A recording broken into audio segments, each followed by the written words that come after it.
Hey guys, thanks for stopping by. It's starting to rain on my parade a little bit, but this is gear week. I'm going to release a lot of videos talking about gear I have, things I haven't got to do in a while.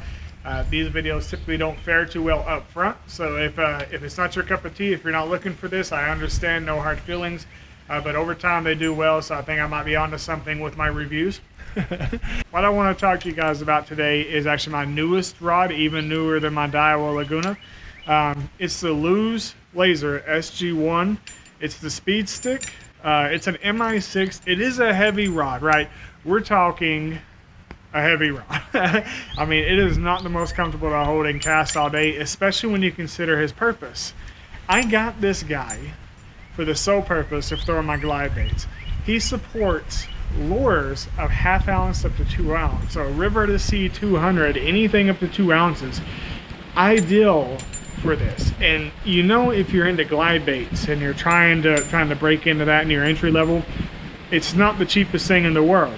Getting quality gear costs money. The closest you're gonna get is like the Dobbins Fury. They have like a 139 one. There's an ugly stick for that price range, and there's a couple more in that 100 to 130. But as far as sub 100 goes, you don't really have a lot of options. Now that's not to say this rod doesn't have its flaws, right? There's two things about it I don't like. One is very easy. It's just the lure holder. I don't like him bend down here. That's nitpicky. You put him in like the rod holder, that gets jammed up. You got to bend him back. At some point he's going to break off and cut me until I fall him down. That's just the fate of him. So this Lews SG1 is also heavy. When you're fishing a 2 ounce glide bait, the weight of that rod matters.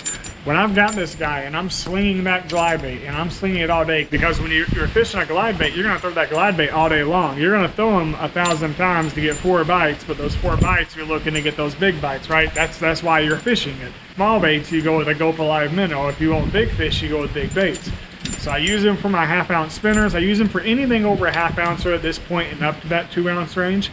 I really do like him, but he is heavy, and that heavy weight, it'll wear on your hand. It is not the most comfortable. And again, I think that's going to come with any glide bait when you get up to those sizes. It's just a lot of weight and your hand has to adjust. But there's some days I'll go home, and if I'm really working that glide bait, my hand feels like, you know, I'm carpal tunnel or something, right? Arthritis setting, you know, whatever the thing is where you get all achy and cranky. That does it.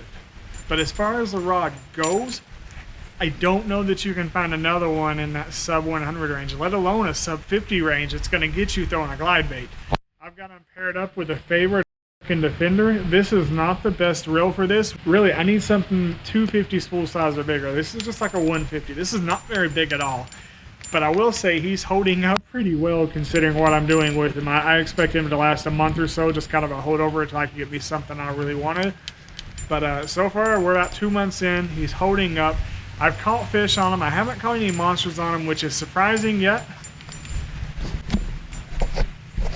But I did have some fun glide bait fishing with him. As far as the rod goes, would I recommend it again? Yeah, I would. I think if you're entry level and you want to get into glide baiting, this is the one. Do I think it's the one you're going to settle with? Probably not. If you can swing it, I would go up another $60, $70 and get like something in Dobbins range, something a little lighter, something more comfortable to hold all day, a little bit longer too. This is on the shorter side as far as your casting rods go. It's 7.4. Really, if you can get that glide bait rod somewhere up there around 8 foot, you're gonna cast way further. I don't have a problem casting right now, and I'm running 20 pound fluoro clear. That's about as heavy as I could possibly ever want to go, but it would help. But yeah, I do recommend it. I do have that caveat with it. There are 2 things about it I'm not a fan of right now. It does feel good when you land them nice and solid. You know, a lot of backbone to it. Like, it doesn't give a lot. When you hook set with this, like, they're on there, right? It's not giving them any bounce. So I like it. Thanks for coming, guys. Hope that helped you make a purchase. Let me know if you have questions about it.